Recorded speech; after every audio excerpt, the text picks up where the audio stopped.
We continue today with the 41st chapter of the book of Yirmiyahu. And we continue with, we're in the middle of the story. Gedaliah ben Achikam, a family friend of Yirmiyahu, has been installed as the governor of the remaining Jews, the poor Jews who were not exiled or killed by Nebuchadnezzar and his army. And Gedaliah is placed in charge, and somebody named Yishmael comes to greet him with many others. And then one of the other people who's there, Yochanan, comes, if you remember from yesterday, comes to Gedaliah and says, Yishmael wants to kill you. And Gedaliah says, no, you're crazy. What are you talking about? And Yochanan says to him, I'll go in secret and I'll kill him. Nobody will know. And Gedaliah says, you're crazy. And that's where we continue. Vayhi b'chodesh hashvi'i ba Yishmael ben Netanya ben Elishama mizera hamlucha v'rabei hamelech v'asara anishim ito el Gedaliah ben Achikam hamitzpata v'yechusham lechem yachtav b'mitzvah. So now we're in the 7th month, the month what we call Tishrei, and Yishmael, the son of Netanya, the son of Elishama, and here we have a new piece of information which we didn't have before. We're told that he's from the family of the king. He's part of the royal family, which may explain why, perhaps, in some way, he's ready to, at least according to Yochanan, kill Gedaliah. Because why is this Gedaliah ben Achikam ben Shaphan? He's not a descendant of David HaMelech. What is he doing being the leader of the Jewish people? Now, he brings a number of people with him, and they go and sit with Gedaliah, and they eat together. Now, eating together in the Torah, and I think it may be this way in the Middle East, although I don't know what's going on now these days in the Middle East, is a sign of affection, of friendship. Think of Yitro when he sits together with Moshe after arriving, and other instances like that. Yosef with his brothers, they eat separately when they're after Yosef, when they come back with Binyamin, but they eat together. It's a different, separate but equal conversation about Egypt for a different time. Continuing in verse 2, Vayakam Yishmael ben Netanya v'asar hanoshim asher hayu ito, vayaku et Gedaliah ben Achikam ben Shaphan b'cherev, vayamet oto asher hifkid melech babel ba'aretz. Yishmael and the 10 men who are with him, they get up and they strike down Gedaliah with the sword. They kill him, because the king of Babylon had put him in charge of the land. And we see here the continuation. A, I pointed out also the idea of the royal family, but B, there are many people, and this was what Yirmiyahu was screaming against, there are many people who do not want to submit to Bavel. And this is a group of people who doesn't want to submit to Bavel. We saw in yesterday's chapter, it wasn't just them on their own, it was partially the plan of the Ammonite king, the king of Ammon, who I think historically some of the smaller we'll call them nation states like Ammon and Moab and Edom maybe, as opposed to Israel, which was bigger, it's the Yehuda, which was bigger than those, or of course Egypt, which was much greater, that the Babylonians didn't really deal with them. They just left them alone. It wasn't even worth their time, and those tiny nations must have paid whatever taxes were necessary. So there are a number of different things going on here in terms of the political world and in terms of alliances, etc., but at its core, this is anger, and this is Jew versus Jew. Yishmael doesn't just kill Gedaliah, he kills all of the men who are with Gedaliah, and he kills all the Babylonian soldiers who were there.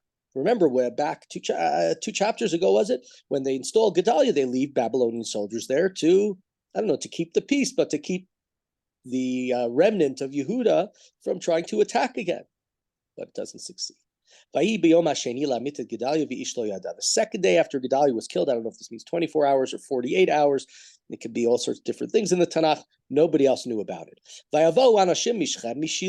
So funny, I just thought about this, about that pasuk. Just imagine anything in the world we live in not being known for 2 days. Everything is known in 12 minutes. So people come from Shechem and from Shiloh, Mishomron, Shmonim Ish Meguchai Zakan. So people come from Shechem and Shiloh and Samaria, 80 of them, their beards shaved, their garments torn, meaning that they were people who suffered, their bodies are gashed, but they're bringing sacrifice to the house of God. It's not clear exactly what it means, the house of God here. The Beit HaMikdash has certainly been destroyed, so maybe there was an altar that was placed, and but the term is a difficult term.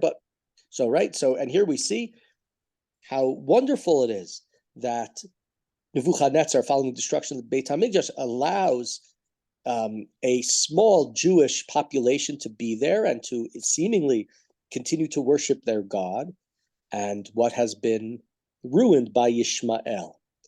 Verse 6, Vayitze Yishmael ben Netanya l'kratam min atzva haloch uvocheh vayikivcho shotam vayomer aleim bo el Gedalia ben Achikam.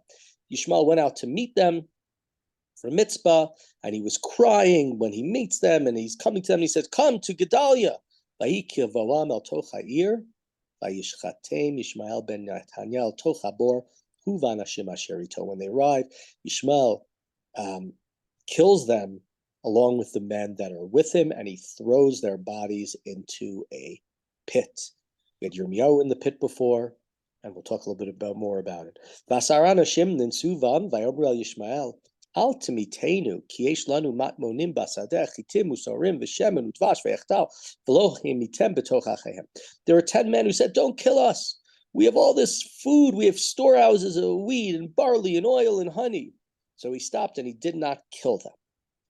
The habor asher shlich sham Yishmael kol pigrei hanashim, we're in verse 9, asher yikab biyad Gedaliah hu asher hamelech asa mipnei basha melech Yisrael oto milei Yishmael ben Netanya chalalim. So we're going to tell us that this pit where they were all thrown, all of these corpses, was a pit that the king Asa, who was an evil king, had constructed because of King Basha attacked him. This was one. This is where the corpses went. Vayishib Yishmael kol she'erit ha'am asher b'mitzvah benot hamelech v'et kol ha'am hanisharim b'mitzvah asher hivkidnevu zaran rav tavachim Gedalia ben Achikam vayashpeim Yishmael ben Netanya vayelech la'avor el bnei Ammon. So Yishmael carries off the rest of the people, even the daughters of the king, and they're all going to. He's taking them back to the Ammonites. Remember what Yochanan said in the beginning was that what he said back then was that the king of Ammon was the one who put him up to this, and therefore he's going back to the king of Ammon for protection. Continuing verse 11. So Yochanan hears about all the horrors. So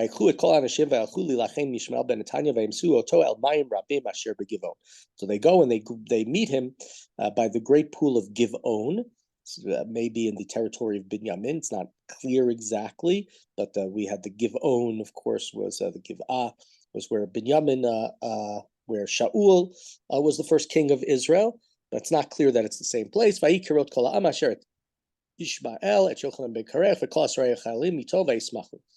When all the people, when all of Yishmael's people saw Yochanan, they were happy. So all the people, all these people who were now in captivity, I don't know how they escaped so easily, but they went towards Yochanan. Yishmael ben Netanya nimlat b'shmona anashim b'pnei Yochanan vayelech el b'nei Ammon. Yishmael runs away with 8 men. Earlier he had 10 men, and he goes to the Ammonites. Nevertheless, it's not over. Vayikach Yochanan ben Kareach kol sarei hachayalim asher ito et kol she'erit ha'am asher yishiv me'et Yishmael ben Netanya min ha'mitzvah harika et Gedalia ben Achikam gvarim anshe ha'melchama v'nashim v'tafas harisim asher yishiv mi'givon. So Yirmiyahu, the book of Yirmiyahu, Yochanan, and all the army officers who are with him, who were rescued by Yishmael, he takes them, the men, the women, of the children. They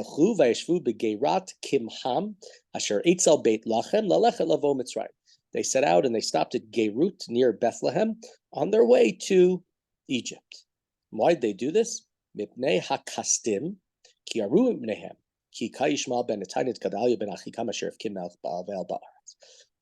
they're on their way to go towards Egypt, but they're stopping because they do not want to run into the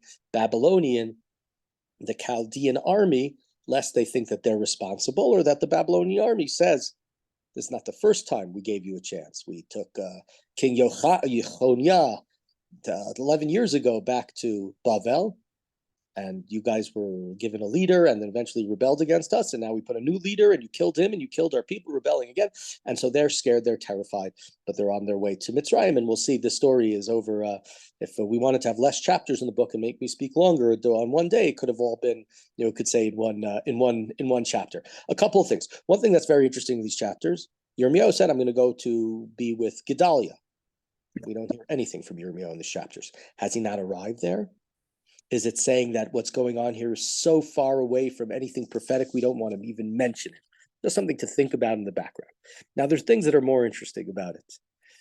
There's a guy who we spoke about the other day who was also thrown into a pit. Not Yirmiyahu, but Yosef. Joseph is thrown into a pit. When Yirmiyahu in the past talked about a pit that Ein Bo Mayim, which is the exact words that's used for Yosef, here we don't have that Ein Bo Mayim. And interestingly, how many people are there who are killing and kill Gedaliah? There are 10 people, like the 10 brothers who sold their brother Yosef into slavery. Here they go that extra step. They don't only kill them, they don't only throw them into a pit, but we have the pit because later, right, many of the other Jews are thrown into a pit. It's their corpses that are thrown into a pit. A couple of other similarities is in that story, the brothers, they throw Yosef in the pit and then they sit down to eat. And to me, that's in many ways was always the most horrific part of the story. Because I don't know if they sat 100 feet or 1,000 feet or how far away they sat from him.